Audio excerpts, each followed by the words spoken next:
বজ্রপাত থেকে রক্ষায় প্রধানমন্ত্রীর নির্দেশে 10 কিলোমিটার সড়কে রোপণ হয় তাল গাছ।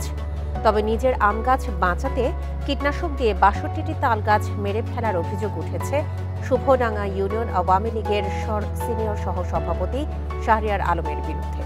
এ ঘটনায় রুল জারি করেছে হাইকোর্ট। 12 ফেব্রুয়ারি আদালতে হাজির হতে বলেছে তাকে।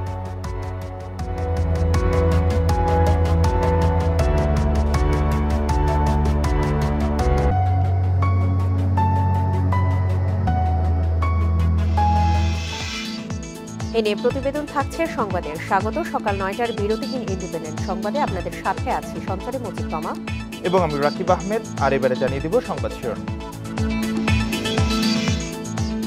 ঢাকা সহ 10 শহরে বিএনপি সমাবেশ দুপুরে। কামরাঙ্গীর চরে কর্মসূচি আওয়ামী লীগেরও।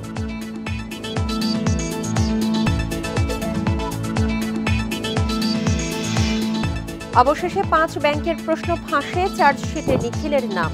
47 কোটি টাকা লেনদেনেও প্রশ্ন।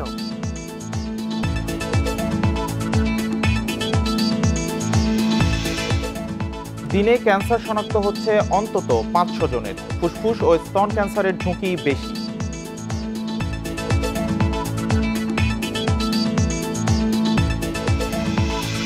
শুনছিলেন প্রধান শিরোনাম। এছাড়া সংবাদে আরও যা থাকছে। মিয়ানমারের 37 শহরে সামরিক শাসন জারি। বিদ্রোহীর হামলায় 27 সেনা নিহত 3 দিন।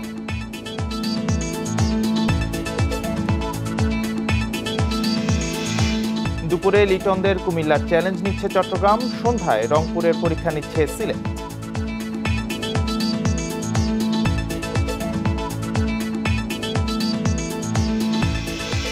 শুনছিলেন শিরোনাম, এবার বিস্তারিত। রাজধানীতে বড় দুই দলেরই কর্মসূচি আছে আজ।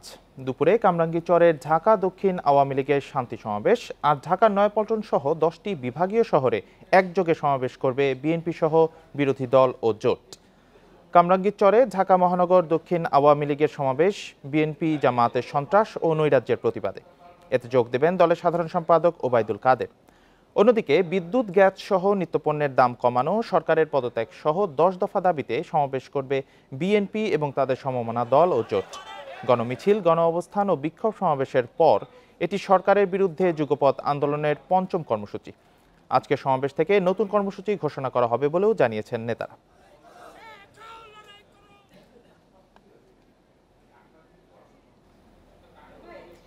এবার গণতন্ত্র সূচকে 2 ধাপ এগিয়েছে বাংলাদেশ। সূচকে 10-এর মধ্যে বাংলাদেশের স্কোর 5.99 এবং অবস্থান 73তম। বিশ্বের 167টি দেশ ও অঞ্চল নিয়ে তৈরি করা হয়েছে এবারের সূচক। লন্ডন ভিত্তিক the economist intelligence unit EIU গণতন্ত্র সূচক 2022 শীর্ষক প্রতিবেদনে এই তথ্য প্রকাশ করে। সূচকে বিশ্বের দেশ ও অঞ্চলগুলোকে পূর্ণ গণতন্ত্র, ত্রুটিপূর্ণ গণতন্ত্র, হাইব্রিড শাসন ব্যবস্থা এবং কর্তৃত্ববাদী শাসন ব্যবস্থা 4টি বিভাগে ভাগ করা হয়েছে। এতে বাংলাদেশ পড়েছে হাইব্রিড শাসন ব্যবস্থা বিভাগে। সব সূচক মিলিয়ে কোনো দেশের গড় স্কোর 8-এর বেশি হলে সেই দেশে পূর্ণ গণতন্ত্র রয়েছে বলে বিবেচনা করা হয়েছে প্রতিবেদনে। এর আগে 2021 সালের সূচকে বাংলাদেশের অবস্থান ছিল 75তম এবং 2020 সালে ছিল 76তম।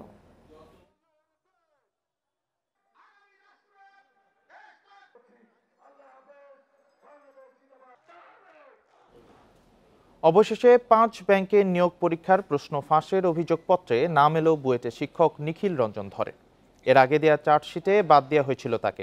এদিকে অধ্যাপক নিখিলের পরিবারের 66টি ব্যাংক হিসেবে 47 কোটি টাকার সন্দেহজনক লেনদেনের তথ্য পেয়েও অর্থপাচার আইনের মামলায় তাকে আসামি করেনি সিআইডি।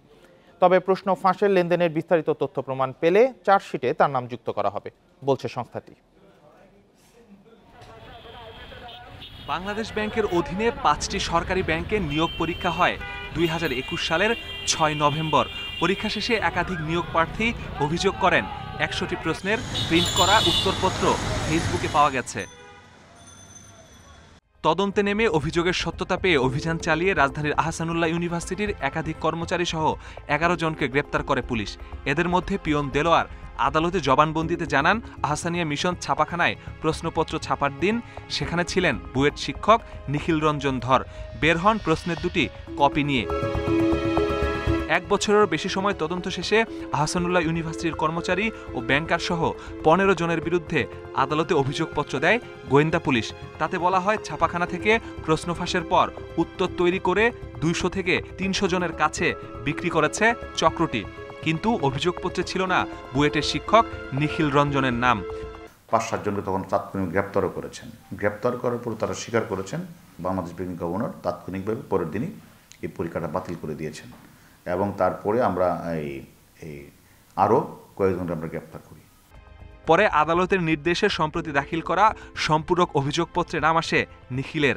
চার্জশিট প্রদান করার পরেও আমরা যখন বিভিন্ন তথ্য অপত্য বিশ্লেষণ করছি এবং যখন আমরা দেখলাম এর সাথে সুস্পষ্টভাবে যে প্রমাণিত যে এখানে নিখিল রঞ্জন ধরও জড়িত, তার বিরুদ্ধে আমরা সম্পূরক চার্জশিট প্রদান করেছি। এদিকে প্রশ্ন ফাঁসে অভিযুক্তদের বিরুদ্ধে মানি লন্ডারিংয়ের অনুসন্ধানে সিআইডির মামলাতেও নেই শিক্ষক নিখিল রঞ্জনের নাম। যদিও এই শিক্ষক ও তার পরিবারের 66 ব্যাংক হিসাবে 47 কোটি টাকা লেনদেনের তথ্য মিলেছে। তবে প্রশ্ন ফাঁসের মাধ্যমে এই টাকা উপার্জন হয়েছে কিনা সেটি খতিয়ে দেখছে সিআইডি। ওই রিলেটেড একটা মামলা হয়েছে তো আমাদের, ওইটা মামলা তদন্তাধীন আছে, ওখানে তো অজ্ঞাতনামা দেওয়া আছে, কারণ নাম যদি তদন্তে আসে তো আসতে পারে। এই ইনকোয়ারিতে তো সব পুরো তথ্যটা আসে না, আসলে অনেক সময় অনেক কিছু আমরা পাই না ইনকোয়ারিতে। প্রশ্ন ফাঁসের সময় বুয়েটের ইন্ডাস্ট্রিয়াল অ্যান্ড প্রোডাকশন ইঞ্জিনিয়ারিং বিভাগের প্রধান ছিলেন অধ্যাপক নিখিল রঞ্জন ধর। প্রশ্ন ফাঁসে তার নাম আসার পর সরিয়ে দেওয়া হয় সেই দায়িত্ব থেকে। Masudur Rahman, independent news, Dhaka.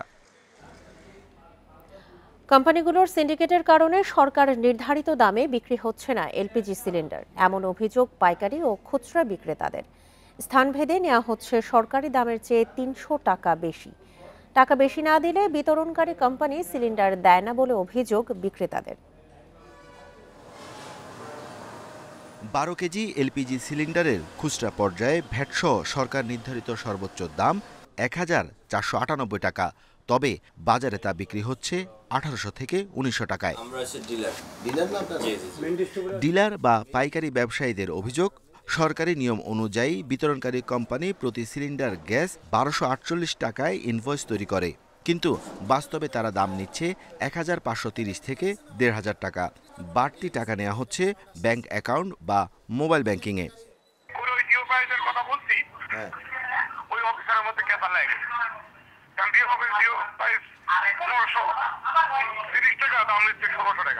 ফলে খুচরা ব্যবসায়ীর কাছে গিয়ে 12 কেজি সিলিন্ডারের দাম দাঁড়ায় 1600 টাকা। বাড়তি এই দামের বোঝা চাপছে ভোক্তাদের ওপর। আর কাগজে কলমে আসে 1248 টাকা তাদের, বাকিটা তারা কমাইয়া মানি সেট করে চালান করে। প্রতিটা কোম্পানি, একটা কোম্পানি না, শুধু ইউনাইটেড কোম্পানি না, যতগুলো এলপিজির কোম্পানি আছে সবগুলো কোম্পানি চালান কম করে। গোডাউন খরচ, তারপর কস্টিং সব মিলিয়ে আমাদের 1498 টাকা আমাদের সরকারি রেট, আর বাকি যে টাকাটা আমাদের আসে সেটা হলো আমাদের খরচটা অ্যাড করে আমরা এটা বিক্রি করে থাকি। কোম্পানি ডিলারের মতো খুচরা ব্যবসায়ীরাও ইচ্ছামতো দাম বাড়াচ্ছে। বাসায় পৌঁছে দেওয়ার নামে 1600 টাকার সিলিন্ডার 1800 থেকে 1900 টাকায় বিক্রি করছেন তারা। আমরা প্লেটে পৌঁছে দিই, এতে করে সেটা হলো এটা সহ আমরা সেটা হলো সার্ভিস চার্জ এবং সেটা ডেলিভারি চার্জ সহ আমরা সেটা হলো 150 টাকা নিতেছি। এখন কত টাকা নিচ্ছেন? 1800 টাকা। এই অবস্থায় জীবনযাত্রা কঠিন হয়ে পড়ছে সাধারণ মানুষ আর ফুটপাতের ব্যবসায়ীদের। সরকারি রেট আমরা তো যাতা কিনে, তারা বলতেছে রেট বাড়তি, আমরা কই যাবো, আমরা তো যাওয়ার মতন কোনো কিছু পাইতেছি না। কারণ আমরা তো চা ব্যস্ত আছি, মনে করেন এই যে 7 টাকা 8 টাকা কাপ চা বেশি হয়তো কাস্টমারে ডিস্টার্ব করে, আমরা তো বেশি কেন রাখি। গ্যাস বিতরণ কোম্পানিগুলোর তদারকির কাজে গাফেলতির জন্যই এই অবস্থা বলছেন ভোক্তারা। Arafatur Rahman, independent news, Dhaka. IMF এর ঋণের শর্ত এনবিআর এর সংস্কার প্রক্রিয়ার সঙ্গে সাংঘর্ষিক নয় বলে জানিয়েছেন রাজস্ব বোর্ড কর্মকর্তারা। পাশাপাশি কর ছাড় কমিয়ে রাজস্ব জিডিপি অনুপাত বাড়ানো হবে বলেও জানান তারা। শুক্রবার দুপুরে রাজধানীর সেগুনবাগিচায় সংবাদ সম্মেলনে এসব কথা জানানো হয়েছে। আগারগাঁয়ে 2 একর জমিতে হচ্ছে এনবিআর এর 12 তলা ভবন। সেগুনবাগিচা ছেড়ে নতুন ঠিকানায় যাচ্ছে সংস্থাটি। রোববার এর উদ্বোধন করবেন প্রধানমন্ত্রী। সেদিনই শুরু হবে দুদিনের রাজস্ব সম্মেলনও। এ নিয়ে সংবাদ সম্মেলনে এসে এনবিআর চেয়ারম্যান জানান, রাজস্ব সম্মেলনে কর আদায়ের বর্তমান পরিস্থিতি ও ভবিষ্যৎ কর্মপরিকল্পনা জানানো হবে প্রধানমন্ত্রীকে। চলমান বাস্তবতায় এই সম্মেলন কর বান্ধব পরিবেশ তৈরিতে ভূমিকা রাখবে বলেও মত তার। রাজস্ব সম্মেলনে মাননীয় প্রধানমন্ত্রীর উপস্থিতি রাজস্ব প্রশাসনে নিয়োজিত দায়িত্ব পালনে আমাদের কর্মকর্তাদের কর্মচারীদের দারুণভাবে উজ্জীবিত করবে। ফলে শক্তিশালী ও স্বনির্ভর বাংলাদেশ নির্মাণে রাজস্ব সম্মেলন অবশ্যই একটি গুরুত্বপূর্ণ ভূমিকা রাখবে। বৃহস্পতিবার ঋণের কিস্তি ছাড় করে এক প্রতিবেদনে বেশ কিছু শর্ত তুলে ধরে আইএমএফ। তাতে প্রতি বছর কর জিডিপি অনুপাত 0.5% বাড়ানোর পরামর্শ এসেছে। এ প্রশ্নে এনবিআর কর্মকর্তারা জানান, রাজস্ব আদায় বাড়াতে ও ব্যবসা বান্ধব পরিবেশ তৈরিতে ধারাবাহিকভাবে বাজেটে নানা ধরনের সংস্কার কার্যক্রম নেওয়া হচ্ছে। তাই আইএমএফ এর শর্তকে ইতিবাচকভাবেই দেখছেন তারা। এটা একটা চলমান প্রক্রিয়া। এটা আইএমএফ এর লোন পেলেও আমরা করে থাকি, না পেলেও করব। এটা এবং রাজস্বের যে প্রবৃদ্ধি এবং এই সংস্কারের কারণে তো রাজস্ব আদায় থেমে থাকবে না। এটা রাজস্ব আদায় যেন বেশি হয় এবং এটা যেন আরো ট্রেড ফ্রেন্ডলি হয়, এজন্যই আমরা সংস্কার করি। এবং আইএমএফ কিন্তু এইটার সাথে মানে সাংঘর্ষিক এমন কোনো সুপারিশ করে নেই। অ্যাডমিনিস্ট্রেটিভ সংস্কার চলমান আছে, এটি হলে এটি অটোমেটিক্যালি আরো কিছু বাড়বে, এই বিষয়ে কোনোই সন্দেহ নেই। তারপরে যেসব সেক্টরগুলো আমাদের ইতিমধ্যেই একটু সাউন্ড পজিশনে চলে গেছে, সেই সেক্টরগুলোকে আমরা ক্রমান্বয়ে আস্তে আস্তে ট্যাক্স এক্সেমশনটা যখন আমরা সংকুচিত করে আনবো, তখনও কিন্তু একটা সার্টেন পার্সেন্টেজ এখানে বাড়বে। দেশে কর জিডিপি অনুপাত এখন 10%, যা বিশ্বের যে কোনো দেশের তুলনায় কম। আইএমএফ এর মতে কর আদায় কম হওয়ায় সামাজিক নিরাপত্তা খাতে সরকারের ব্যয় প্রয়োজনের তুলনায় কম। উন্নয়ন সহযোগী। Ruhul Amin, independent news, Dhaka. রাজশাহীর বাগমারায় কীটনাশক দিয়ে তালগাছ মেরে ফেলার অভিযোগ উঠেছে আওয়ামী লীগ নেতার বিরুদ্ধে। এ ঘটনায় উচ্চ আদালত শতপ্রণোদিত হয়ে রুল জারি করেছেন। আগামী 12 ফেব্রুয়ারি অভিযুক্ত আওয়ামী লীগ নেতাকে সশরীরে আদালতে হাজির হওয়ার নির্দেশ দেওয়া হয়েছে। পাশাপাশি উপজেলা নির্বাহী ও কৃষি কর্মকর্তাকে 7 দিনের মধ্যে সচিত্র প্রতিবেদন দিতে বলেছে আদালত। বজ্রপাত থেকে রক্ষা পেতে এক যুগ আগে প্রধানমন্ত্রীর নির্দেশে রাজশাহীর বাগমারা উপজেলার মাথাভাঙ্গা থেকে হাডেঅঙ্গপাড়া সড়কের 10 কিলোমিটার এলাকা জুড়ে তালগাছ রোপণ করে স্থানীয় সরকার ও প্রকৌশল অধিদপ্তর। ওই সড়কের বাইগাছা এলাকায় 27 বিঘা জমিতে আম গাছ লাগান শুভঢাকা ইউনিয়ন আওয়ামী লীগের সিনিয়র সহসভাপতি শাহরিয়ার আলম। নিজের আম গাছ বাঁচাতে সম্প্রতি তালগাছের বাকল তুলে সেখানে কীটনাশক দেওয়ার অভিযোগ উঠেছে শাহরিয়ার আলমের বিরুদ্ধে। সড়কের পাশে থাকা অন্তত 62টি তাল গাছ মারা যাচ্ছে এতে। স্থানীয় প্রকৌশল অধিদপ্তর বলছে, বিষয়টি জানার পর আওয়ামী লীগ নেতা শাহরিয়ার আলমের বিরুদ্ধে ব্যবস্থা নিতে বিভিন্ন দপ্তরে লিখিত অভিযোগ দেওয়া হয়েছে। বিষ প্রয়োগ করেছেন, বিষ প্রয়োগ করে প্রায় আমাদের ওইখানে 150-200 তাল গাছ আছে, দুই ধারে। এক ধারে মোটামুটি 62টি গাছ উনি এরকম গর্ত করে বিষ প্রয়োগ করে উনি হত্যা করেছেন। এই ঘটনার ভিডিও চিত্র ধারণ করতে ঘটনাস্থলে গেলে সেখানে হাজির হন অভিযুক্ত আওয়ামী লীগ নেতা শাহরিয়ার আলম। ক্যামেরায় শাহরিয়ার আলম কথা না বললেও ইউনিয়ন আওয়ামী লীগের সভাপতি জানান, অভিযোগ প্রমাণিত হলে তার বিরুদ্ধে সাংগঠনিক ব্যবস্থা নেওয়া হবে। দলীয়ভাবে তার শাস্তির ব্যবস্থা আছে। আমরা বিষয়টা আপনাদের মাধ্যমে জানলাম, আমরা দলীয়ভাবে তার এই বিষয়টা আমরাও দেখব। যদি অন্যায় করে থাকে তাহলে আমরা যদি প্রমাণ পাই তার বিরুদ্ধে সাংগঠনিক ব্যবস্থা নেব। তাল গাছগুলো বাঁচানো সহ অভিযুক্তের বিরুদ্ধে আইনি ব্যবস্থা নিতে উপজেলা নির্বাহী কর্মকর্তাকে নির্দেশ দেওয়ার কথা জানান জেলা প্রশাসক। উপজেলা নির্বাহী অফিসারকে নির্দেশ দিয়েছি, তিনি থানার ওসি এবং আমাদের কৃষি কর্মকর্তাকে নিয়ে ওই জায়গাটি ভিজিট করেছেন এবং সেই গাছগুলোকে বাঁচিয়ে রাখার জন্য যত ধরনের মেডিসিন আছে এগুলো প্রয়োগের ব্যবস্থা নিচ্ছেন এবং প্রয়োজনীয় ব্যবস্থা গ্রহণ করা হচ্ছে। কীটনাশক দিয়ে তাল গাছ মেরে ফেলার ঘটনায় উচ্চ আদালত শতপ্রণোদিত হয়ে রুল জারি করেন গত 1 ফেব্রুয়ারি। রুলে আগামী 12 ফেব্রুয়ারি অভিযুক্ত আওয়ামী লীগ নেতাকে সশরীরে আদালতে হাজির হতে বলা হয়েছে। Mainul Hasan, independent news, Rajshahi. খুলনার ডুমুরিয়ায় মুক্তিপণ না দেয়ায় স্কুল ছাত্র নীরব মণ্ডল হত্যার ঘটনায় 5 জনকে আসামি করে মামলা হয়েছে। এরই মধ্যে জড়িত সন্দেহে গ্রেফতার করা হয়েছে 5 স্কুল ছাত্রকে। পুলিশের দাবি, প্রাথমিক জিজ্ঞাসাবাদে তারা ভারতের একটি টিভি সিরিজ দেখে হত্যার পরিকল্পনার কথা স্বীকার করেছে। ডুমুরিয়ার কুটুদিয়া মাধ্যমিক বিদ্যালয়ের 7ম শ্রেণীর ছাত্র নীরব মণ্ডল বৃহস্পতিবার দুপুরে স্কুল ছুটির পর নীরবকে স্কুলের পেছনের একটি পরিত্যক্ত বাড়িতে নিয়ে যায় অপহরণকারীরা। পরে তার বাবা ব্যবসায়ী শেখর মণ্ডলকে ফোন করে 30 লাখ টাকা মুক্তিপণ দাবি করা হয়।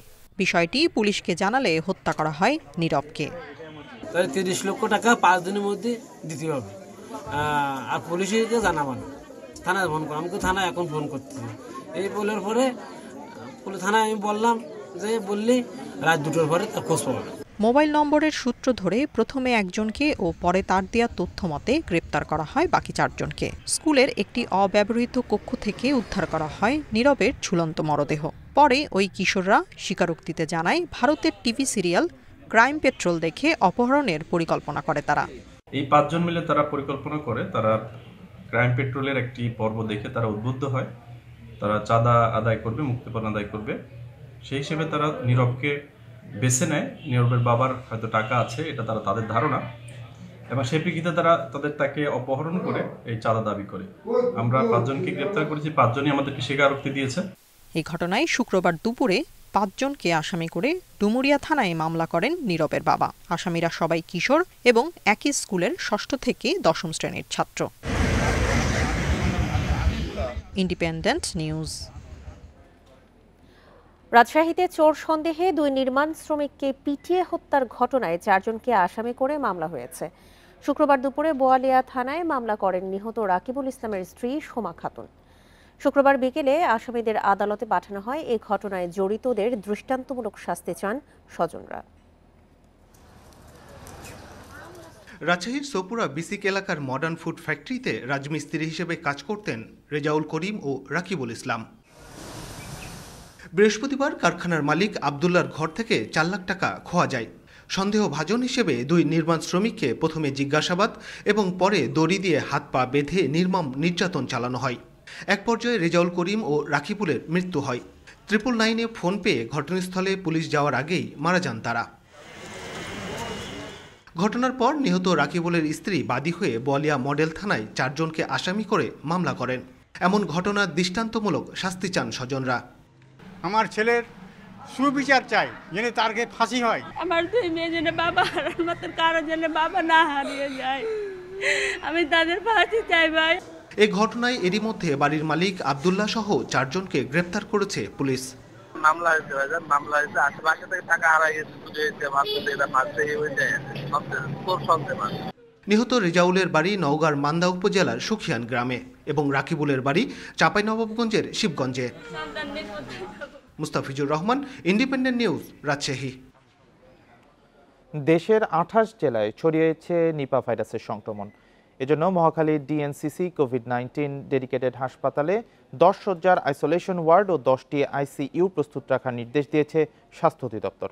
পাশাপাশি জ্বর, কাশি, খিঁচুনির উপসর্গ নিয়ে আসা রোগীদের চিকিৎসার ক্ষেত্রে সতর্ক থাকতে বলা হয়েছে। শুক্রবার স্বাস্থ্য অধিদপ্তর থেকে এক বিজ্ঞপ্তিতে এই নির্দেশনা দেওয়া হয়। এর আগে গত সোমবার এক জরুরি বিজ্ঞপ্তিতে অধিদপ্তর থেকে জানানো হয়, নিপা ভাইরাসের প্রাদুর্ভাব বাড়ায় দেশের প্রতিটি হাসপাতালে জ্বরের উপসর্গ নিয়ে আসা রোগীদের সেবা দেওয়ার সময় চিকিৎসকদের বিশেষ সতর্কতা অবলম্বন করতে হবে। রোগী দেখার সময় অবশ্যই মাস্ক পরতে হবে। রোগী দেখার আগে ও পরে সাবান দিয়ে হাত ধুয়ে নিতে হবে। জ্বরের উপসর্গ দেখা গেলে রোগীকে অবশ্যই আইসোলেশন ওয়ার্ডে রাখতে হবে।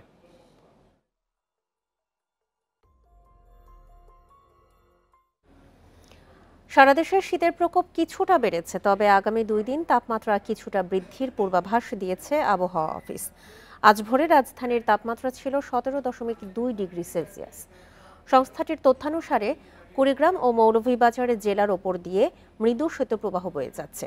এসব অঞ্চলে আগামী 2-1 দিন তাপমাত্রা কমে আবারও ধীরে ধীরে বাড়বে। এছাড়া রাতে নদী সংলগ্ন এলাকায় পড়তে পারে ঘন কুয়াশা।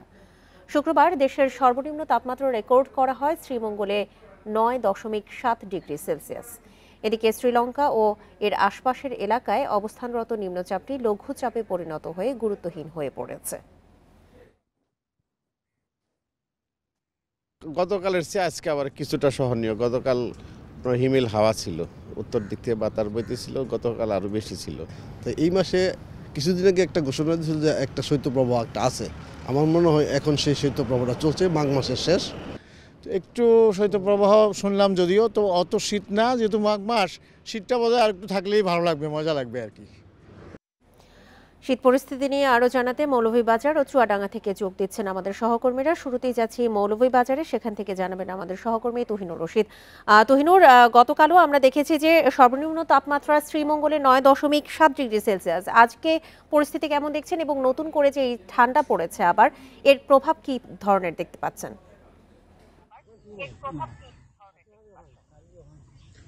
দেখুন, গত দুদিন ধরে কিন্তু মৌলভীবাজারে যে ঠান্ডা সেটি কিন্তু বেড়েছে আমরা দেখেছি, এবং গতকালকে শ্রীমঙ্গলে আপনি যেমনটি বলেছিলেন যে আসলে 9.7 ডিগ্রি তাপমাত্রা রেকর্ড করা হয়েছিল, এবং আজকে কিছুটা বেড়ে আজকে সকাল 6টায় 11.4 ডিগ্রি সেলসিয়াস তাপমাত্রা রেকর্ড করা হয়েছে। তো আবহাওয়া শ্রীমঙ্গল অফিস বলছে যে এই যে শীতের অবস্থা আসলে এই গত দুদিন ধরে পড়েছে এবং আগামীতে আরো 2-1 দিন অব্যাহত থাকতে পারে, এটি এরকম কিন্তু আমাদেরকে জানিয়েছেন। তবে যেটি কেন হচ্ছে আসলে শীতের যে প্রভাব যেটি আসলে এখন পর্যন্ত যে পুরোপুরি প্রভাব যেটি সেটি আমরা লক্ষ্য করছি না, তবে সন্ধ্যার পর থেকে পরদিন সকাল পর্যন্ত কিন্তু এখানে ঘন কুয়াশা যেটি সেটি কিন্তু আমরা দেখতে পাচ্ছি, এবং আজকে কিন্তু সকাল 9টার পর থেকে সূর্যের দেখা পাওয়া গেছে, কিন্তু সেটি কিন্তু উত্তাপ ছড়াচ্ছে না সূর্যের, যার ফলে এখানে কিন্তু যে শীতের যে প্রভাব যেটা সকালবেলা যারা কাজের সন্ধানে বের হন, বিশেষ করে খেটে খাওয়া সাধারণ মানুষ এবং শ্রমজীবী যারা, তাদের কিন্তু একটি সমস্যা আমরা দেখতে পাচ্ছি। এবং আপনি জানেন মৌলভীবাজার এখন বুড়ো আবাদের সময়, এই মুহূর্তে আসলে আমি দেখি বুড়ো আবাদের এলাকায় আছি, এখানে কিন্তু খুব ভোরে কিন্তু এখানে কৃষকরা তারা তাদের যে জমিতে নামেন, কিন্তু আমরা দেখতে পাচ্ছি এখানে কিন্তু বেলা 9টা বাজার পরে কিন্তু এখানে কৃষকরা জমিতে নামছেন। তারা বলছেন যে প্রচন্ড ঠান্ডা কিন্তু সকালবেলা পড়ছে। তো আসলে সামগ্রিকভাবে এই মুহূর্তে মৌলভীবাজারে যেহেতু দুদিন ধরে এখানে ঠান্ডা পড়েছে, আগামীতে যদি এটি আরো কদিন অব্যাহত থাকে তাহলে বলা হচ্ছে যে এখানে যে শীতের যে সমস্যাগুলি আসলে সমস্যাগুলি হয়তো দেখা দিতে পারে, অন্যথা যদি এখানে তাপমাত্রা কিছুটা বাড়তে থাকে তাহলে হয়তো যে অবস্থা স্বাভাবিক আছে সেটি কিন্তু অব্যাহত থাকবে। এই আসলে অবস্থা আমার কাছে। তুহিনুর, আপনি আমাদের সঙ্গে থাকুন। এবার আমরা যাচ্ছি চুয়াডাঙ্গায়, সেখান থেকে জানাবেন আমাদের সহকর্মী মানিক আকবর। মানিক, এই বছর কয়েক দফায় আমরা দেখেছি যে চুয়াডাঙ্গায় সর্বনিম্ন তাপমাত্রা রেকর্ড করা হয়েছিল। এই মুহূর্তে চুয়াডাঙ্গার পরিস্থিতি আপনি কেমন দেখছেন, এবং নতুন করে যে তাপমাত্রা কমতে শুরু করেছে, কমা বাড়ার মধ্যে একটা দোলাচল চলছে এখন, সেক্ষেত্রে পরিস্থিতি কেমন দেখছেন সেখানে? চুয়াডাঙ্গার পরিস্থিতি আজকে আসলে গত 3 দিন ধরে চুয়াডাঙ্গায় তীব্র শীত, যেটাকে বলে যে জেকে বসা শীত, সেই অবস্থা কিন্তু শুরু হয়েছে। দুপুরের দিকে কিছুটা শীতের অনুভূতি কম থাকছে, কিন্তু সকালে এবং সন্ধ্যায় বিশেষ করে সারা রাত তীব্র শীত থাকছে। আর এই সময়ে যারা কাজ করেন, নিম্ন আয়ের মানুষ যারা কাজের প্রয়োজনে এই সময় বাইরে আসেন, তাদেরকে খুব কষ্ট পেতে হচ্ছে। আজকে সকাল থেকে আমি দেখেছি ঘন কুয়াশা ছিল, কুয়াশার কারণে দূরের কিছু দেখা যাচ্ছিল না, হেডলাইট জ্বালিয়ে যানবাহন চলাচল করতে আমি দেখেছি। বেলা বাড়ার পর 9টার দিকে সূর্যের মুখ দেখা দিয়েছে। আজকে তাপমাত্রা 10.5 ডিগ্রি সেলসিয়াস, গতকাল ছিল 10.8 ডিগ্রি এবং তার আগের দিন ছিল 10.2 ডিগ্রি। তো তাপমাত্রার এই হিসাবে সেটা হচ্ছে দেশের সর্বনিম্ন তাপমাত্রার একেবারে কাছাকাছি অবস্থানে চুয়াডাঙ্গার। তো গত 3 দিন ধরে চুয়াডাঙ্গায় তাপমাত্রা নিচের দিকে নেমে এসেছে। এর পাশাপাশি যেটা আছে, হিমেল বাতাস আছে, যে কারণে শীত অনুভূত হচ্ছে বেশি। আর দুপুরের দিকে শীত কমলেও, রোদের তাপের কারণে মূলত শীত কমলেও অন্য সময় শীত থাকছে। আপনার কাছে এই বছর আমরা দেখেছি যে চুয়াডাঙ্গায় যেহেতু কয়েক দফায় সর্বনিম্ন তাপমাত্রা রেকর্ড করা হয়েছে, সেখানে কিন্তু শীতজনিত রোগের প্রকোপ অনেক বেশি প্রভাব পড়েছে। এখন সেখানে রোগীর অবস্থা কেমন, হাসপাতালগুলোতে কি অবস্থা? চুয়াডাঙ্গায় এবছর জানুয়ারি মাসে 13 দিন শৈত্যপ্রবাহ বয়ে গেছে এবং বেশ কয়েকদিন দেশের সর্বনিম্ন তাপমাত্রা চুয়াডাঙ্গায় রেকর্ড হয়েছে। পাশাপাশি শৈত্যপ্রবাহ তো ছিলই, আর এইসব কারণেই শীতজনিত রোগবালাই বেড়েছে।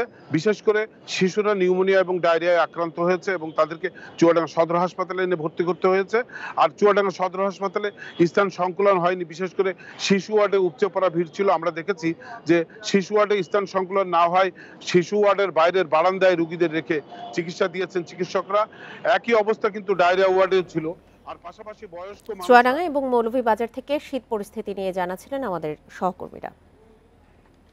দেশে প্রতিদিন প্রায় 500 মানুষের ক্যান্সার শনাক্ত হচ্ছে। সবচেয়ে বেশি রোগী ফুসফুস ক্যান্সারের। ধূমপান ও পরিবেশ দূষণকে এর বড় কারণ বলছেন চিকিৎসকেরা। তারা বলছেন সচেতন হলে 40% ক্যান্সার প্রতিরোধ সম্ভব। দেশে বাড়ছে অসংক্রামক রোগের প্রকোপ। মোট মৃত্যুর 67% অসংক্রামক রোগে। হৃদরোগের পর সবচেয়ে বেশি মানুষ মারা যায় ক্যান্সারে। দেশে বছরে 2 লাখ মানুষ নতুন করে ক্যান্সারে আক্রান্ত হচ্ছে। বিশ্ব স্বাস্থ্য সংস্থার হিসেবে পুরুষদের ক্যান্সারের 14 ভাগ খাদ্যনালী, 11 ভাগ ফুসফুসের, 10 ভাগ মুখের, 6 ভাগ পাকস্থলীর ক্যান্সারে আক্রান্ত। তবে দেশের বিভিন্ন হাসপাতালের তথ্যে দেখা যাচ্ছে পুরুষরা বেশি আক্রান্ত হচ্ছে ফুসফুসের ক্যান্সারে। ধূমপানটাই আমাদের ফুসফুস ক্যান্সারের মেইন কারণ হিসেবে আমরা পাচ্ছি আর কি। এবং পাশাপাশি যেমন ধরেন কিছু পরিবেশগত এনভায়রনমেন্টাল কিছু ফ্যাক্টর আছে, এয়ার পলিউশন, ধূমপানের পাশাপাশি ফুসফুস ক্যান্সারের জন্য এটাও কিন্তু একটা অন্যতম কারণ হিসেবে আমরা ধারণা করছি। নারীরা বেশি আক্রান্ত স্তন ও জরায়ু মুখের ক্যান্সারে। শনাক্তদের 19 ভাগ স্তন ও 12 ভাগের জরায়ু মুখের ক্যান্সার। এই হার বাড়ছে দিন দিন। ভাইরাসজনিত কারণ আছে এবং এটার আরও কিছু কারণ আছে, যেমন অল্প বয়সী বিবাহ, আর্লি ম্যারেজ যদি হয়, অল্প বয়সী বিবাহ এবং ঘন ঘন বাচ্চা হওয়া এবং অনেক সময় যে একাধিক লোকের সাথে সম্পর্ক থাকা, এই ধরনের কারণেই জরায়ুমুখী ক্যান্সারটা বেশি হয়। দেশে প্রতি বছর 1 লাখের বেশি মানুষ মারা যায় ক্যান্সারে। ফুসফুস, পাকস্থলী ও স্তন ক্যান্সারে মৃত্যুহার বেশি। অপ্রতুল ও ব্যয়বহুল চিকিৎসা এবং দেরিতে শনাক্তের কারণে কমানো যাচ্ছে না মৃত্যু। আপনি যদি ধূমপানটা ছেড়ে দেন, জাঙ্ক ফুড খাওয়া ছেড়ে দেন, নিয়মিত এক্সারসাইজ করেন, তাহলে কিন্তু আপনার জীবনের ক্ষেত্রে 40 ভাগের বেশি ক্যান্সারের সম্ভাবনা কমে যাবে। তাহলে এটা যদি 40 ভাগ আমরা প্রিভেনশনের মাধ্যমে ক্যান্সারের প্রকোপটা কমিয়ে আনতে পারি, আমরা মনে করি তাহলে 2030 সালে যদি আমরা যে ডাবল ক্যান্সার হওয়ার সম্ভাবনা সেটাকে আমরা প্রিভেন্ট করতে পারবো। বড়দের পাশাপাশি গত 10 বছরে দ্বিগুণ হয়েছে শিশুদের ক্যান্সার। চিকিৎসকেরা বলছেন প্রাথমিক অবস্থায় শনাক্ত হলে বেশিরভাগ ক্ষেত্রেই শিশুদের ক্যান্সার ভালো হয়। Hasan Misbah, independent news, Dhaka. নতুন আশার আলো দেখাচ্ছে সাবরাং মহেশখালী। 2 বছরের মধ্যে চালু হবে 3টি ট্যুরিজম পার্ক। সাবরাংয়ে মাটি ও বালু ভরাট শেষ হচ্ছে এ মাসেই। গ্যাস বিদ্যুতের জন্য সরকারের কাছে 1000 কোটি টাকা চেয়েছে বেজা। এদিকে এসব উন্নয়ন প্রকল্পের সুফল এরই মধ্যে পাচ্ছে স্থানীয়রা। দেশের দক্ষিণ পূর্বের শেষ প্রান্ত টেকনাফের সাবরাং 120 কিলোমিটার দীর্ঘ সৈকতের নান্দনিক এক ভূখণ্ড। আর এখানে 1047 একর জায়গায় হচ্ছে ট্যুরিজম পার্ক। বিদেশি পর্যটকদের জন্য বিশেষায়িত এই এলাকায় কাজও চলছে জোরে সোরে। এক সময়ের শুধু লবণ চাষের জমি এখন সোনার মতো দামি। পানি এবং ফসল ছাড়া অন্য কিছু ছিল না, সেই কারণে বসবাস করার স্কোপ হয়ে গেছে, বাড়িঘর হয়ে গেছে, প্লট হয়ে গেছে। এখানে নদীর কালা ছিল, এখানে পানি ঢুকছিল আগে, এই মেরামত করানো এই ট্যুরিজম স্কুল ট্যুরিজমের পর এখানে আর পানি ঢুকতে পারে না, লবণ পানি। সাবরাং থেকে নাফ নদীর জালিয়ার দ্বীপে যাওয়া যাবে কেবল কারে। তবে মাটি না পাওয়ায় ন্যাটং পাহাড়ের নিচে নাফ ট্যুরিজম পার্কের কাজ এখন বন্ধ। পাশাপাশি বাঁধ সেজেছে নাফ নদী নিয়ে মিয়ানমারের বিরোধিতা। তবে মাসখানেকের মধ্যে ঠিকাদার নিয়োগ দিয়ে কাজ শুরুর কথা জানিয়েছেন অর্থনৈতিক অঞ্চল কর্তৃপক্ষ। 75% কাজ শেষ। আমরা আশা করছি ফেব্রুয়ারির মধ্যে পুরো কাজটি শেষ হয়ে যাবে। ইউটিলিটি কানেকশনগুলি দেওয়া, কানেক্টিভিটি তৈরি করা, তারপর অন্যান্য যে আরও যে কাজগুলি আছে সেগুলি করা। তো সেগুলির জন্য আমরা একটি প্রায় 1000 কোটি টাকার একটি প্রকল্প আমরা এটি মাননীয় প্রধানমন্ত্রীর কার্যালয়ে প্রেরণ করেছি। কক্সবাজার শহর থেকে বাঁশখালী নদী বেয়ে প্রায় 55 কিলোমিটার গেলে মহেশখালীর দ্বীপ ইউনিয়ন মাতারবাড়ি। দুর্গম এই উপকূলীয় এলাকায় 1600 একরের লবণ মাঠে হচ্ছে দেশের সবচেয়ে বড় কয়লাভিত্তিক তাপবিদ্যুৎ কেন্দ্র, যার ভৌত অগ্রগতি 87 ভাগ। বদলে গেছে পান সুপারি আর শুটকি মহল খ্যাত পাহাড় দ্বীপ মহেশখালী। এটি এখন ডিজিটাল আইল্যান্ড। এখান থেকে সারা দেশে পণ্য কেনা বেচা হচ্ছে অনলাইনে। মহেশখালী শুটকি অনলাইনে বেচা কেনা হতো না, বা মহেশখালীটাকে কেউ অনলাইনে বিজনেস করতো না। যখন আমরা ডিজিটাল প্রজেক্টের সাথে অ্যাটাচ হয়েছি, এরপর থেকে মহেশখালী শুটকিগুলো অনলাইন বেস তৈরি হচ্ছে। 2025 সালের মধ্যে কক্সবাজার জেলার 3টি ট্যুরিজম পার্কের কাজ শেষ হলে অর্থনৈতিক বিপ্লবের প্রত্যাশায় স্থানীয়রা। Shahriar Anirban, independent news, Maheshkhali, Cox's Bazar. এবারের 21শে বইমেলায় বই প্রকাশ ও বিক্রির সংখ্যা অর্ধেকে নেমে আসার আশঙ্কা করছেন প্রকাশক লেখকরা। কাগজের দাম দ্বিগুণ এবং বই মুদ্রণের প্রয়োজনীয় উপকরণের চড়া দামের কারণে প্রকাশকরা এবার কম বই প্রকাশ করছেন। বইমেলার এমন চিত্র ভবিষ্যৎ শিক্ষা ও সংস্কৃতিতে নেতিবাচক প্রভাব ফেলবে বলে মনে করছেন লেখক ও প্রকাশকরা। বড় বই গড়দেশ, বঙ্গবন্ধুর বাংলাদেশ, এই প্রতিপাদ্য নিয়ে চলছে এবারের বইমেলা। এবারের বইমেলায় নতুন বই কম বলছেন পাঠকেরা, পাশাপাশি বইয়ের উচ্চ মূল্য নিয়েও রয়েছে অভিযোগ। যারা স্টুডেন্ট মানুষরা আছে তারা পড়তে হয়তো বা একটু হিমশিম খাবে, হয়তো বা চিন্তা করবে যে থাক নেক্সট ইয়ার নিব। বইয়ের দাম যদি এত বেশি বেড়ে যায় তাহলে আমরা যারা পাঠক আমাদের জন্য একটু কষ্টদায়ক হবে বইগুলো কেনা। আমরা আসলে দাবি জানাই যে বইয়ের দামগুলো একটু সামঞ্জস্য রাখা, যাতে আমরা সবসময় বইমেলায় এসে বেশি বেশি করে বই কিনতে পারি এবং পড়তে পারি। বইমেলা শুরুর আগে থেকে কাগজের মুদ্রণ উপকরণের দাম বৃদ্ধি নিয়ে শঙ্কায় ছিলেন লেখক আর প্রকাশকেরা। তারই প্রতিফলন দেখা যাচ্ছে এবারের মেলায়। লেখকেরা মনে করেন বই বিক্রি ও বই প্রকাশের সংখ্যা কমে যাওয়া সংস্কৃতির ওপর নেতিবাচক প্রভাব ফেলবে। এতে মননশীল পাঠক ও লেখক তৈরি এবং নতুন সাহিত্য বিকাশ সহ সবকিছু নিয়ে সংকট সৃষ্টি হবে। সৃজনশীলতা তো ক্ষতিগ্রস্ত হবে। যে বই আমি আগের বছর 100 টাকায় কিনেছি, এই বছর আমাকে সেই বই কিনতে হচ্ছে প্রায় 200 টাকায় অথবা 180 টাকায়। তো এটা তো আসলে আমাদের বইয়ের যে শিল্প পাঠকদের জন্য ভালো নয়, প্রকাশকদের জন্যও নয় এবং লেখকদের জন্যও নয়। প্রকাশকরা বলছেন অর্থনৈতিক অবস্থার কারণে এবার পাঠকের বই কেনার বাজেট কমবে, তার উপর বইয়ের বাড়তি দাম আরও চাপে ফেলবে তাদের। এখানে আমি 150 বই ছাপিয়ে সেখানে আমার 30টা বই হবে। তো সেদিক দিয়ে বলতে পারি যে কাগজের উচ্চ মূল্য এত, মানে কোনো লাগাম নেই, এটা দেখার জন্য কেউ নেই। এটাকে একটা স্যাটেল থাকবে। আমরা আমাদের দেশীয় কাগজ ব্যবহার করছি, কেন আমরা এত দাম দিব, সেটা একটি বড় ব্যাপার। এবারের মেলায় এটা একটা বড় ফ্যাক্টর হয়ে দাঁড়াবে। কাগজের দাম নিয়ন্ত্রণে সরকার সহ সংশ্লিষ্ট কর্তৃপক্ষকে বারবার জানানো হলেও শেষ পর্যন্ত কোনো কাজ হয়নি বলে অভিযোগ প্রকাশকদের। Khaled Raihan, independent news, Dhaka.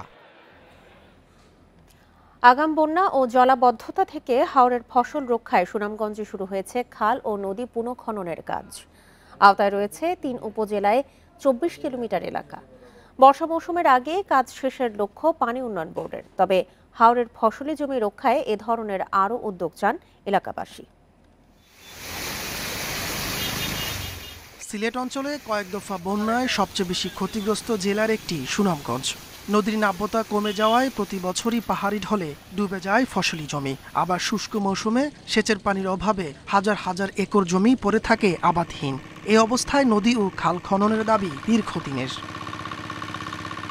চলতি বছরের শুরুতে 3 উপজেলায় নদী খননের কাজ শুরু করেছে পানি উন্নয়ন বোর্ড। দেখার হাওরের পানি নিষ্কাশনে শান্তিগঞ্জের নাইন্দা নদীর তলদেশ গভীরে চলছে ড্রেজিং। জামালগঞ্জের হালির হাওরের জন্য বুথিয়ার খাল এবং ধর্মপাশা উপজেলায় মনাই নদীর খনন কাজ চলছে। এতে সেচ সুবিধার পাশাপাশি আগাম বন্যা ও জলাবদ্ধতা থেকে রক্ষা পাওয়ার আশায় হাওর এলাকার মানুষ। সরকারে কুদিয়া দিতে আমরা খালে পানি টানবো, খেতে দিয়ে পানি ডুবতো না, আমরা হসির গুটা আরামতে তুলতে পারবো। পানি একটা নিষ্কাশনের ব্যবস্থা হইলো, চলাচলের ব্যবস্থা হইলো, এটা একটা ভালো একটা সুবিধা হইবে আমাদের, এটা স্থায়ী একটা সুবিধা। জেলার প্রায় অর্ধেক জনগোষ্ঠী কৃষিকাজের উপর নির্ভরশীল। বন্যায় ফসলহানি ঠেকাতে নির্ধারিত সময় 30 এপ্রিলের মধ্যেই কাজ শেষের লক্ষ্য পানি উন্নয়ন বোর্ডের। সামনে আরেকটি প্রকল্পের মাধ্যমে সুনামগঞ্জের বাকি নদীগুলো খননের উদ্যোগ নেওয়া হবে বলেও জানান কর্মকর্তারা। সারা বছর যেহেতু পানি খালে অবস্থান পানি থাকবে, সেক্ষেত্রে অত্র অঞ্চলের সব কৃষক সহ অন্যান্য যে সুবিধাভোগী আছে সবাই উপকৃত হবে। 3 উপজেলায় প্রায় 24 কিলোমিটার এলাকায় এই খনন কাজে খরচ হচ্ছে 19 কোটি 26 লাখ টাকা। Independent news. আগাম বন্যা ও জলাবদ্ধতা নিয়ে আরো জানাতে সুনামগঞ্জ থেকে যোগ দিচ্ছেন আমাদের সহকর্মী জাকির হোসেন। জাকির, এই যে আগাম বন্যা এবং জলাবদ্ধতার কারণে যে ফসল রক্ষার জন্য পুনঃখননের কাজের কথা বলা হচ্ছে, এই কাজ কি বর্ষার আগে শেষ হবে কিনা, আর কাজের অগ্রগতি কতদূর?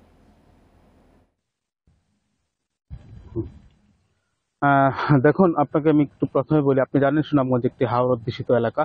তো এই সুনামগঞ্জে প্রতি বছরই কিন্তু আগাম বন্যার একটা সংখ্যা থেকেই থাকে। এর কারণ হচ্ছে সুনামগঞ্জের কিন্তু যে নদ নদীগুলো রয়েছে, সেই নদ নদীগুলোতে কিন্তু নদীর যে নাব্যতা সেটা কিন্তু নষ্ট হয়ে গেছে। এর কারণ ভারতের মেঘালয় থেকে পলি এসে এবং বিভিন্ন ভাবে মাটি পরে কিন্তু যে নদী এবং খালগুলো ভরাট হয়ে গেছে, যার ফলে সুনামগঞ্জের বুড়ো ফসল প্রতি বছরই আমরা দেখি আগাম বন্যার ঝুঁকিতে থাকে।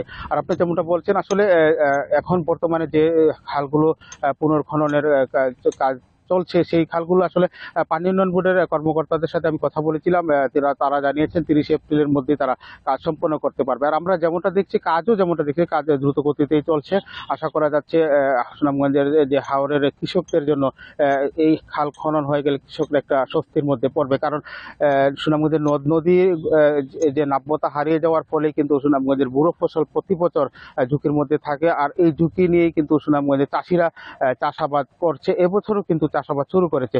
আর এই চাষাবাদ একমাত্র করছে কিন্তু তারা একমাত্র ফসল রক্ষা বাদ, সেই ফসল রক্ষা বাদ যে মানে অবলম্বন করে। আর ফসল রক্ষা বাদ তখনই আসলে ঝুঁকির মধ্যে থাকে যখন নদী উপচে কিন্তু পানি হাওরে প্রবেশ করে। আর এখন যে অবস্থা নদ নদীগুলা নাব্যতা হারিয়ে যে নদীর স্তর সেটা কিন্তু পলি জমে উপরে চলে গেছে, অর্থাৎ যে নদী প্রায় পলিতে ভরে গেছে। এই নদীগুলো যদি খনন করা যায় তাহলে কিন্তু সুনামগঞ্জবাসীর যে কৃষকদের জন্য আরো বেশি আনন্দদায়ক হবে। তো আমি কথা বলেছিলাম পানি উন্নয়ন বোর্ডের নির্বাহী প্রকৌশলী মোহাম্মদ শামসুদ্দোহার সাথে। তিনি আমাকে জানিয়েছেন যে আগামীতে একটি প্রকল্প ইতিমধ্যে মন্ত্রণালয়ে প্রেরণ করা হয়েছে। এই প্রকল্প অনুমোদন হলে সুনামগঞ্জে যে আরো কয়েকটি নদ নদী রয়েছে, যে সমস্ত নদী ইতিমধ্যে ভরাট হয়ে গেছে, সেই সব নদী খননের আওতায় নিয়ে আসা হবে। আমাদেরকে জানাবেন এই যে আগাম বন্যা এবং জলাবদ্ধতা থেকে রক্ষার কারণে ফসল রক্ষার কারণে যে 3 উপজেলায় মোট 24 কিলোমিটার এলাকা নির্ধারণ করা হয়েছে, এই সংকট সমাধানে কি শুধু এই 24 কিলোমিটার এলাকাই যথেষ্ট নাকি আরো বিস্তর পরিসরে এই কাজ করা জরুরি? দেখুন, আপনাকে একটু বলি, ওই যে ডেকার হাওর অর্থাৎ শান্তিগঞ্জ উপজেলা ডেকার হাওর, ধর্মবাসা এবং জামালগঞ্জে যে 3টি খাল খননের উদ্যোগ নেওয়া হয়েছে সেটি কিন্তু আসলে সমাধান নয়। আরো বৃহৎ আকারে নদী এবং খাল খনন করার একটা দাবি রয়েছে কৃষক এবং হাওর বাঁচাও আন্দোলনের নেতাদের।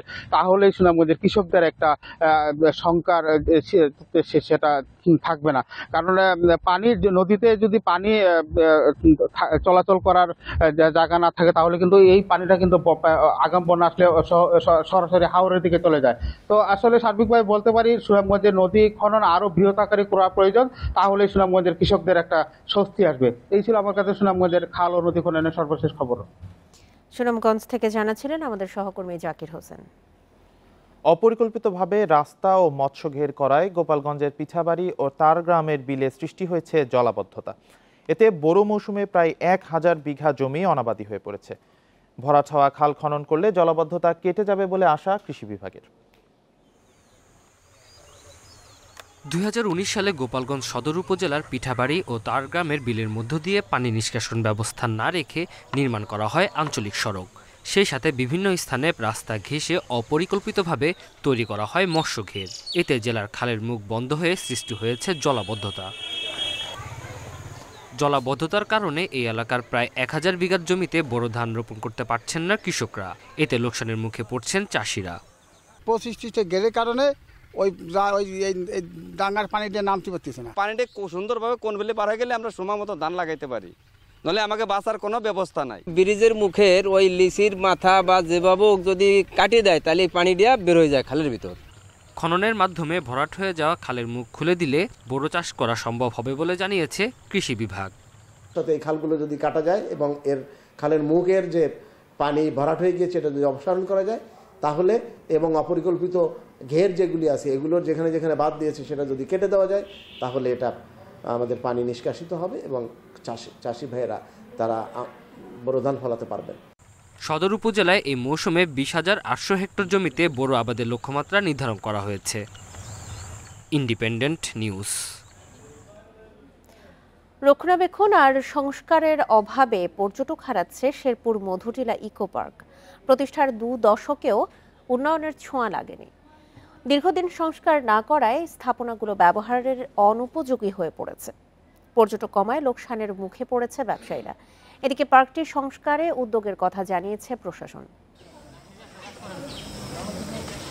মধুটিলা ইকো পার্কের বিস্তীর্ণ শাল গজারি, উঁচু নিচু টিলা, পাহাড়ি জীববৈচিত্র্য, কৃত্রিম লেক, মিনি চিড়িয়াখানা এখন পর্যটক শূন্য।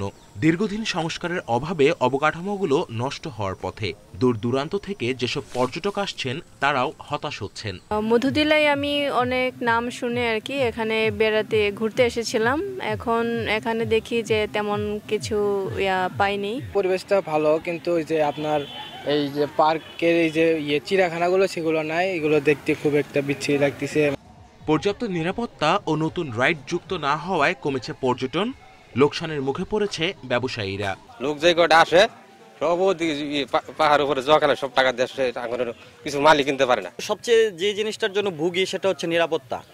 এখানে ওরকম নিরাপত্তা নাই, উন্নয়নমূলক কোনো কাজই হয় না এই পার্ক হওয়ার পর থেকে। প্রথম যা হয়েছিল তাই, এখন আমরা প্রচুর লসের আশঙ্কা করতেছি। শিগগিরই ইকো পার্কটি সংস্কার ও নতুন রাইড সংযোজনের কথা জানান রেঞ্জ কর্মকর্তা। আমরা একটা ফিজিবিলিটি স্টাডি করে মাস্টার প্ল্যান পাঠিয়েছি, সেই অনুযায়ী পাস হলে আমরা এই পার্কের উন্নয়নের কাজ করব। তাছাড়া এখানে ছোটোখাটো যেসব কাজ আছে সেগুলো আমরা সংস্কার করতেছি। 1999 সালে শেরপুরের নলিতাবাড়িতে 380 একর পাহাড়ি সবুজ বনভূমি নিয়ে গড়ে তোলা হয় Madhutila eco park. Independent news. মিয়ানমারের 37টি শহরে সামরিক আইন জারি করেছে দেশটির জান্তা সরকার। এসব শহরের মধ্যে রয়েছে সাগাইন ও মগওয়ে, যা বিদ্রোহীদের জন্য শক্ত ঘাঁটি হিসেবে পরিচিত। দেশটিতে নতুন করে নিষেধাজ্ঞার পরও তেল ও গ্যাসের ব্যবসা করে লাভবান হচ্ছে মিয়ানমার ও পশ্চিমা বিশ্বের বেশ কিছু দেশ। সম্প্রতি এমনই এক প্রতিবেদন প্রকাশ করেছে সংবাদ মাধ্যম দ্য গার্ডিয়ান। আর মিয়ানমারের জান্তা সরকারের সাথে এই ব্যবসায় জড়িয়েছে যুক্তরাষ্ট্র ও যুক্তরাজ্যের বড় বড় প্রতিষ্ঠান। 2021 সালের 1 ফেব্রুয়ারি সামরিক অভ্যুত্থানের মাধ্যমে ক্ষমতা দখল করে মিয়ানমার সেনাবাহিনী। গণতান্ত্রিক সরকারকে উৎখাতের পর থেকে দেশটির ওপর নিষেধাজ্ঞা আরোপ করে পশ্চিমা বিশ্ব। সম্প্রতি এক প্রতিবেদনে দ্য গার্ডিয়ান দাবি করেছে, মিয়ানমারের জান্তা সরকারের কাছে বিশ্বের বড় বড় জ্বালানি তেল ও গ্যাস কোম্পানিগুলো মোটা অঙ্কের অর্থ আয় করছে। এছাড়া বিভিন্ন কোম্পানি কর সংক্রান্ত নথিতেও উঠে এসেছে জান্তা সরকারের সঙ্গে ব্যবসার তথ্য। মিয়ানমারের কর নিয়ে ফাঁস হওয়া নথিতে দেখা গেছে, সেনা অভ্যুত্থানের পর তেল ও গ্যাস ক্ষেত্রের ঠিকাদারের অধিকাংশই যুক্তরাষ্ট্র, যুক্তরাজ্য ও আয়ারল্যান্ডের। যদিও দেশটির সঙ্গে ব্যবসার ক্ষেত্রে ঝুঁকির সতর্কতা দিলেও দিব্যি ব্যবসা চালিয়ে যাচ্ছে যুক্তরাষ্ট্র। এই ব্যবসার ফলে সরাসরি উপকৃত হচ্ছে মিয়ানমার জান্তা। এদিকে গত বছরের ফেব্রুয়ারিতে প্রথম কোনো জোট হিসেবে মিয়ানমার অয়েল অ্যান্ড গ্যাস এন্টারপ্রাইজের ওপর নিষেধাজ্ঞা আরোপ করে ইউরোপীয় ইউনিয়ন।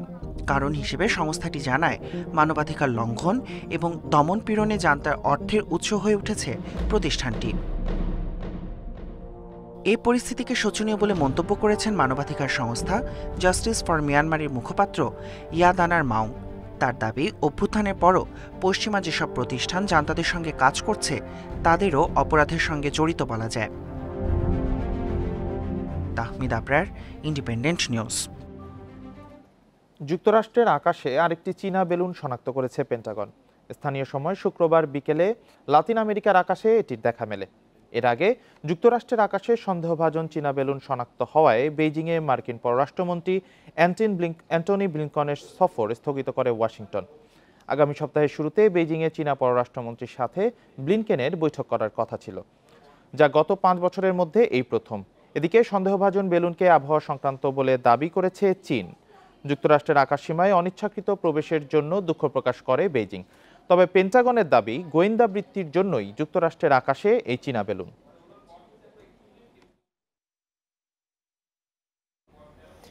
ইউক্রেনকে এবার 88টি লেপার্ড 1 ট্যাঙ্ক দেওয়ার ঘোষণা দিয়েছে জার্মানি।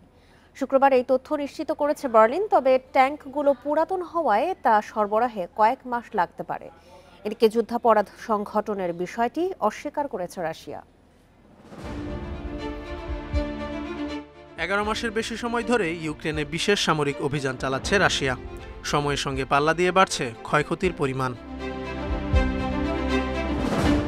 রুশ হামলা প্রতিহতে শুক্রবার ইউক্রেনকে 88টি লেপার্ড 1 ট্যাঙ্ক দেওয়ার ঘোষণা দেয় জার্মানি। 1 সপ্তাহের ব্যবধানে বার্লিনের দ্বিতীয় ট্যাঙ্ক সহায়তার ঘোষণা এটি।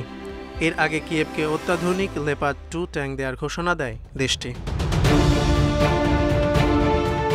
তবে লেপার্ড 1 ট্যাঙ্ক ইউক্রেনকে সরবরাহে কয়েক মাস সময় লেগে যেতে পারে, কারণ ট্যাঙ্কগুলো মেরামত এবং সংশ্লিষ্ট গোলাবারুদ পেতে ঝামেলা পোহাতে হবে। দ্বিতীয় বিশ্বযুদ্ধের পর জার্মানিতে প্রথম লেপার্ড 1 ট্যাঙ্কের উৎপাদন শুরু হয়। 20 বছর আগেই জার্মান সেনাবাহিনী ট্যাঙ্কগুলোর ব্যবহার বন্ধ করে দেয়। শীত শেষে রুশ সেনারা হামলা জোরদার করতে পারে এই শঙ্কায় পশ্চিমা বিশ্বের কাছে কয়েক মাস ধরে ট্যাঙ্ক চেয়ে আসছে ইউক্রেন। সম্প্রতি কিয়েভকে এই সামরিক যান দেওয়ার ঘোষণা দিয়েছে যুক্তরাষ্ট্র, যুক্তরাজ্য ও জার্মানি সহ বেশ কয়েকটি দেশ। এদিকে ইউক্রেনের যুদ্ধাপরাধ সংগঠনের বিষয়টি অস্বীকার করেছে রাশিয়া। উল্টো ইউক্রেনীয় সেনাদের নৃশংসতার প্রমাণ রয়েছে বলে দাবি করেছে Moscow. Zobayer Hussain, independent news. BPL এর শীর্ষ দুয়ে জায়গা করতে বেলা 1:30টায় চট্টগ্রাম চ্যালেঞ্জার্সের বিপক্ষে নামছে কুমিল্লা ভিক্টোরিয়ান্স।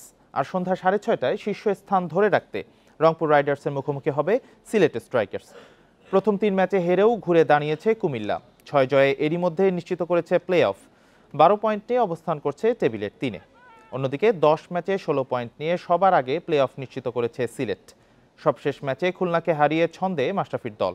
তাদের প্রতিপক্ষ রংপুরও ঢাকাকে হারিয়ে নিশ্চিত করেছে প্লে অফ। বিপিএলে প্লে অফ নিশ্চিত করেছে কুমিল্লা ভিক্টোরিয়ান্স। তবে অলরাউন্ডার মোসাদ্দেক সৈকত আসরে এখনও নিজেকে সেভাবে মেলে ধরতে পারেননি। এবার দলের প্রয়োজনের সময় জ্বলে উঠতে মুখিয়ে আছেন তিনি। এবারের বিপিএলে নিজেদের প্রথম 3 ম্যাচই হেরেছে কুমিল্লা। গেলবারের চ্যাম্পিয়নরা এরপর দারুণভাবে ঘুরে দাঁড়ায়। 6 জয়ে এরই মধ্যে নিশ্চিত করেছে প্লে অফ। এখনও বাকি রয়েছে 3 ম্যাচ। প্লে অফে শীর্ষ 2 থেকে উঠতে পারলে মিলবে বাড়তি সুবিধা, সেটাই লক্ষ্য দলটির। রিজওয়ান যোগ দেওয়ার পর কুমিল্লার শক্তি বেড়েছে। লিটন রিজওয়ান জুটি ভিক্টোরিয়ানদের নিয়মিত ভালো শুরু এনে দিচ্ছে। এই দুজনের সাবলীল ব্যাটিং, দায়িত্ব নেয়ার মানসিকতা দলের অন্যদেরও উদ্বুদ্ধ করছে। লাস্ট ম্যাচে যেমন আমরা 210 রান চেস করেছি, ওই সময়টাতে কীভাবে খেলতে হবে সে কমপ্লিটলি ওইভাবেই তার ব্যাটিং ডিসপ্লে শো করেছে আমাদের সামনে। সো এটা আসলে ওর মধ্যে ডিফারেন্স তো অবশ্যই আছে। ও আমাদের টিমের যখন ওপেনিং করতেছে লিটন দাস এবং রিজওয়ান, ওটা আমাদের জন্য অনেক বেশি বাড়তি একটা অনুপ্রেরণা দিচ্ছে আমাদের টিম। দল ভালো করলেও নিজের পারফরমেন্স নিয়ে সন্তুষ্ট নন মোসাদ্দেক সৈকত। তবে এখনও আসরের বড় ম্যাচগুলো বাকি। শেষটা রাঙিয়ে টুর্নামেন্ট থেকে আত্মবিশ্বাস সঞ্চয় করা সৈকতের লক্ষ্য। আসলে আমার পারফরমেন্সে একেবারেই খুশি না। হয়তো টিমের এক্সপেকটেশন আরও হাই ছিল আমার প্রতি, বাট এখন পর্যন্ত আরও বেশ কয়েকটা ম্যাচ আমাদের আছে। আশা করতেছি যে শেষটা যেন ভালোভাবে করতে পারি। লিগ পর্বে কুমিল্লার শেষ 3 ম্যাচ চট্টগ্রাম, বরিশাল ও রংপুরের বিপক্ষে। বাকি সব ম্যাচ জিততে পারলে শীর্ষ 2 থেকে প্লে অফে ওঠার ভালো সম্ভাবনা থাকবে ভিক্টোরিয়ান্সের। ফেরদৌস ইসলাম, ইন্ডিপেন্ডেন্ট নিউজ। বিপিএলে ফরচুন বরিশালের ম্যাচ নেই 3 দিন। এ সময়ে ওমরাহ করতে সৌদি আরবে যাচ্ছেন সাকিব। এদিকে ইফতেখারের মতো তারকাকে হারানোর কষ্ট থাকলেও প্রিটোরিয়াস, টপলি, শানাকার মতো তারকাদের দেখা যেতে পারে বরিশালের জার্সিতে। বড় জয় টেবিলে দ্বিতীয় স্থানটা পাকাপোক্ত করেছে বরিশাল। হাসি মুখে সবাই যখন বাসে উঠছে, তখন ক্যামেরার লেন্স খুঁজে ফিরেছে অধিনায়ক সাকিবকে। তবে শেষ পর্যন্ত টাইগার আইকনকে পাওয়া যায়নি। ম্যাচ শেষ করে সবার আগেই যে স্টেডিয়াম ছেড়েছেন। পরের ম্যাচ 3 দিন পর। সময়টা ভালোভাবেই কাজে লাগাচ্ছেন সাকিব। উমরাহ করতে যাচ্ছেন সৌদি আরবে। এবারে বিপিএলে সাকিব যেন আরো উজ্জ্বল, আরো পরিণত। দলের প্রতিটা সদস্যকে দিচ্ছেন সমান গুরুত্ব, যার ফল পাচ্ছে দলটা। মাঠে এবং মাঠের বাইরে তার চেয়ে ভালো মানুষ এবং ভালো ক্যাপ্টেন হয় না। সো আপনি দেখেন কোনো প্লেয়ারের মধ্যে কোনো এক বিন্দু পরিমাণ সংকোচ নেই। শেষ কিন্তু সবাইকে খেলিয়েছে। আপনি দেখেন 1 by 1 করে কিন্তু সবাইকে খেলিয়েছে, একজনকেও বসে রাখেনি। So that is the reason বন্ডিংটা এত ভালো হচ্ছে এবং আমরা ফল পাচ্ছি। সবাই কিন্তু আজকে Fazle Rabbi doing very good job in the beginning. Pakistani তারকারা ফিরে যেতে শুরু করেছেন। বড় ধাক্কা হয়ে এসেছে ইফতিখারের চলে যাওয়া। ওয়াসিম জুনিয়রও চলে যাবেন কয়েকদিনের মধ্যে। স্বস্তির খবর, প্রোটিয়া অলরাউন্ডার প্রিটোরিয়াসকে দেখা যাবে বরিশালে। শানাকা, টপলিকে আনতেও চেষ্টা করছে ম্যানেজমেন্ট। ইফতেখারকে আজকে যেতে হবে। আমরা রিপ্লেসমেন্ট এখনো পাইনি, বাট আমরা একজন বলারকে অলরেডি সাইন করেছি, ডুইন Pretorius. So he is coming for number 7th match. And আমরা আরও কিছু বড় এবং ব্যাটসম্যান ট্রাই করতেছি। মানে বড় ধরনের চমক থাকবে, স্পেশালি বোলিং ক্ষেত্রে। You see. মিরাজ, এবাদত খালেদরা দলের জয়ে ভূমিকা রাখছেন সমান তালে। দল হয়ে খেলে প্রথমবার শিরোপা জিততে চান এই কর্তা, যেখানে বড় প্রতিপক্ষ মানছেন কুমিল্লা ভিক্টোরিয়ান্সকে। মাঝারুল ইসলাম, ইন্ডিপেন্ডেন্ট নিউজ। বুলগেরিয়ায় শীতকে বিদায় জানাতে আয়োজন করা হয়েছে মুখোশ উৎসবের। শুরুভা নামের এই উৎসবে অশুভকে তাড়িয়ে শুভকে স্বাগত জানানো হয়। ঐতিহ্যবাহী এই উৎসবটি 200 বছর ধরে পালিত হচ্ছে। করোনার কারণে বুলগেরিয়ায় 3 বছর পর অনুষ্ঠিত হয়েছে সুরবা উৎসব। জাঁকজমকপূর্ণ এই উৎসবে মেতে ওঠে নানা শ্রেণী পেশার মানুষ। ঐতিহ্যবাহী এই উৎসবে অশুভ শক্তিকে বিতাড়িত করতে উচ্চস্বরে বাজানো হয় ঘণ্টা, সাথে থাকে ঐতিহ্যবাহী নাচ। ফসল উৎপাদন বৃদ্ধি এবং স্বাস্থ্য ভালো রাখার আশায় করা হয় গান। সাধারণত অল্প বয়সী ও অবিবাহিত পুরুষেরা নাচ ও ঘণ্টা বাজানোর কাজ করে থাকে, তবে আজকাল নারী এবং শিশুরাও অংশ নেয় এই আয়োজনে। উৎসবে অংশগ্রহণকারীদের পোশাকগুলো পশুর চামড়া দিয়ে তৈরি, কোমরে বাঁধা থাকে তামার ঘণ্টা, মুখে ভয়ঙ্কর মুখোশ। প্রতি বছর এটি ভিন্ন ভিন্ন দিনে অনুষ্ঠিত হয়। মন্দকে তাড়ানো এবং ভালোকে স্বাগত জানাতে আমরা এই উৎসবে অংশ নেই। কিছু মুখোশে দুটো মুখ থাকে, সামনের অংশে মন্দ এবং পেছনের অংশে থাকে ভালো মুখ। অদৃশ্য হলেও মন্দ বিষয়গুলো আমাদের চারপাশে থাকে। নাচের মাধ্যমে ভালোর জন্য লড়াইয়ে ঐক্যবদ্ধ হওয়ার আহ্বান জানানো হয়, যা শিশুসহ অনেক তরুণ তরুণীকে আকৃষ্ট করে। এটি আমাদের ঐতিহ্যের অংশ। গ্রিস, রোমানিয়া ও সার্বিয়া সহ বেশ কয়েকটি দেশের প্রায় 10,000 লোক এবারের উৎসবে অংশ নিয়েছে। 2015 সালে সুরবা উৎসবকে সাংস্কৃতিক ঐতিহ্যের তালিকায় অন্তর্ভুক্ত করে UNESCO. Zobayer Hussain, independent news. আর এই ছিল এখনকার মতো বিরতিহীন ইন্ডিপেন্ডেন্ট সংবাদে। ইন্ডিপেন্ডেন্ট টেলিভিশনের সব খবর বিস্তারিত জানতে চোখ রাখুন ফেসবুক, ইউটিউব ও টুইটারে। সঙ্গে থাকার জন্য ধন্যবাদ সবাইকে।